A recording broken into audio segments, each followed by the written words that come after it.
여러분 안녕. 드디어 허생전의 마지막 시간이 돌아왔습니다. 정말 좀 기나긴 시간 동안 우리가 허생전이라는 작품을 살펴봤었는데요. 이번 시간에는 허생전을 마무리 지으면서 이 작품이 오늘날을 살아가는 우리들에게 좀 어떤 시사점을 주는지에 대해서 한번 살펴볼 거예요. 오늘은 강의 선생님 정말 길게 안 할 테니까 다들 끝까지 조금 집중해서 여러 가지 생각을 하면서 들어줬으면 좋겠습니다. 다들 앞에 있는 설문을 풀고 여기까지 왔겠죠? 좋습니다. 그러면은 1번부터 해서 일단 허생전 속에 나타났던 시대적 배경과 또 오늘날의 모습이 어떤 점에서 비슷하고 다른지를 한번 살펴보도록 하겠습니다. 일단 1번 문제를 보면 여러분 조선시대에는 외국과 교류가 적었다고 합니다.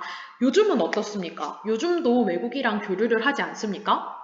아니죠. 우리나라가 얼마나 수출을 통해서 많은 돈을 벌어들이는지 모릅니다. 요즘은 조금 차이점이 있어요. 그래서 요즘은 외국과 무역이 활발하다. 외국과 교류가 조선시대에 비해서는 훨씬 활발하게 이루어지고 있다는 걸 알 수 있었어요.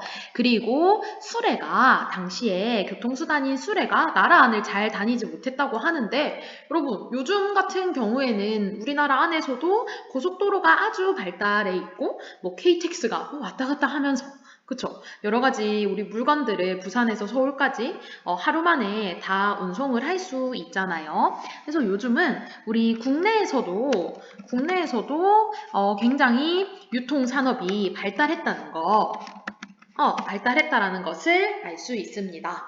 그래서 조금 조선시대에 비해서 현재는 조금 차이점이 있었죠.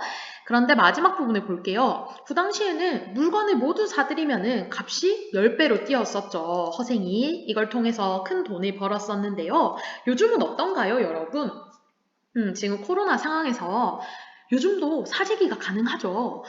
그래서 마스크가 우리 코로나 초반에 마스크가 막 부족했었어요. 갑자기 막 이게 바이러스가 돌아가지고 그래서 마스크 값이 몇 배로 뛰었던 적이 있었습니다. 그래서 요즘도 이렇게 값이 갑자기 뛰는 현상 같은 경우에는 종종 이런 상황들에서 볼 수 있는 것 같아요. 네, 그래서 일단 이 당시에 경제적인 측면에서 모습과 오늘날의 모습 중에 비슷한 점 혹은 차이점이 있었다는 거 우리가 이 문제를 통해서 살펴볼 수 있었습니다. 자, 그러면 두 번째로 한번 다가가 보겠습니다. 외교적 측면에서 바라보는 건데요. 여러분, 허생전에서는 당시 병자호란에서 청나라에게 패배를 한 다음에 그거에 대해 복수를 하기 위해서 준비하고 있는 과정이 나타났었습니다. 오늘날은 어떤가요? 오늘날 우리가 조금 사이가 나쁜 국가를 한번 생각을 해보면 어디가 있다고 볼 수 있을까요?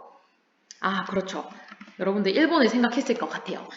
우리나라가 한일 전쟁을 하면 사람들이 진짜 얼마나 열심히 응원을 하는지 몰라요. 우리나라가 일본에 대한 인식이 조금 안 좋은 편인데 그 이유는 일제강점기를 겪어서인 것 같아요. 그래서 일본이 여러 가지 역사 왜곡을 하는 부분도 있고 우리나라에도 또 여러 가지 피해를 미쳤었기 때문에 우리나라가 좀 일본에 대한 인식이 안 좋은 부분이 있는 것 같아요. 그래서 당시에는 청나라에 대해서 인식이 안 좋았다면 요즘으로 치면은 조금 반일에 대한 그런 모습들 좀 비슷하다고 볼 수 있겠죠. 그리고 또 비슷한 모습이 그랬다면 또 다른 모습을 찾아보다면 또 어떤 게 있을까요? 요즘 우리나라가 옛날 조선시대처럼 우리나라가 아닌 교외의 나라들을 좀 적대시하나요?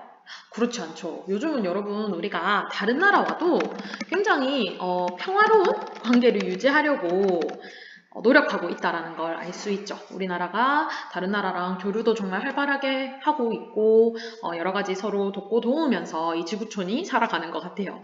그래서 이 당시 조선시대와는 다르게 지금은 또 한편으로는 굉장히 평화롭게 외국과 잘 교류하고 있다라는 걸 알 수 있습니다. 자, 3번 한번 살펴보겠습니다. 당시에는 유교적이고 성리학적인 질서가 굉장히 강했었어요. 그래서 그 당시에 지켜야 했던 예절들이 있었고 법규가 아주 강하게 딱 있었었죠. 그리고 그들만의 또 명분을 중요시해서 조금 거칠애적으로라도 반드시 제사를 지내야 하고 반드시 상투를 써야 하고 뭐 이런 것들이 있었습니다. 그런데 요즘은 여러분 어떻다고 볼 수 있을까요? 쌤이 이 부분은 또 적으라고 하면 힘들까봐 몇 가지 선택지를 줬어요. 첫 번째를 보면 여전히 신분제가 존재해서 특정 계층만 대학에 갈 수 있습니까?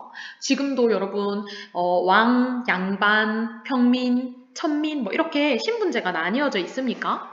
아니죠. 요즘은 대학교 같은 경우에는 누구나 다 기회가 열려 있어요. 기회 자체는 모두에게 열려 있기 때문에 첫 번째 거는 좀 요즘의 모습과는 다르다고 볼 수 있겠죠? 두 번째, 여전히 제사 등의 유교적 문화를 지키려는 사람들이 많다라는 거. 이거 맞습니까? 그렇죠. 물론 특정 종교적인 측면이나 혹은 자기 자신의 신념으로 인해서 제사를 안 지내는 분들도 있으시지만 여전히 많은 가정에서는 제사를 지내는 모습을 볼 수 있습니다. 또 한편으로는 여전히 그 당시 유교 질서 아래 좀 가부장적인 모습이 좀 남아있는 부분도 있는 것 같아요. 자, 세 번째 거 볼게요. 그래도 조선시대에 비해서는 개인이 자유롭게 정할 수 있는 부분이 많아졌다. 그렇죠. 조선시대와 비교를 했을 때는 조금 더 개인의 자유가 존중되고 있는 현재의 모습을 볼 수 있을 것 같습니다. 이렇게 얘들아 지금 선생님이 설명한 것 이외에도 여러분들이 많은 의견을 내주었는데요. 이렇게 과거의 작품과 또 오늘날의 모습은 비슷한 모습도 굉장히 많고 또 다른 부분도 또 많은 것 같아요. 자, 이걸 통해서 궁극적으로 이런 과거의 작품이 오늘날을 살아가는 우리한테 어떤 교훈을 준다고 볼 수 있을까요? 일단 선생님이 예시로 허생이 번 돈을 가난한 사람들한테 나누어 줬었잖아요. 그런 것처럼 주위에 어려운 사람을 도우면서 살아가야 한다. 이런 교훈을 일단 준다고 볼 수 있을 것 같아요. 그리고 허생은 봤을 때 재물에 대한 욕심이 거의 없었죠. 그래서 너무 너네 돈에 욕심 부리지 말고 조금 근검절약하면서 검소하게 살아가라. 이런 겸손해라. 이런 교훈도 준다고 볼 수 있을 것 같고요. 또 추가적으로는 얘들아 어떤 교훈을 준다고 볼 수 있을까요?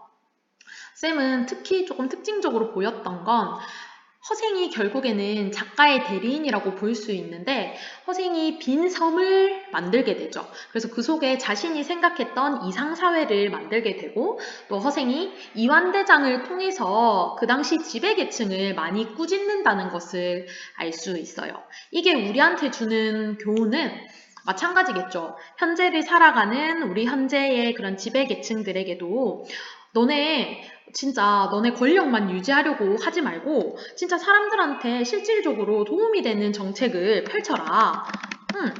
도움이 되는 정책을 펼쳐라. 누구한테?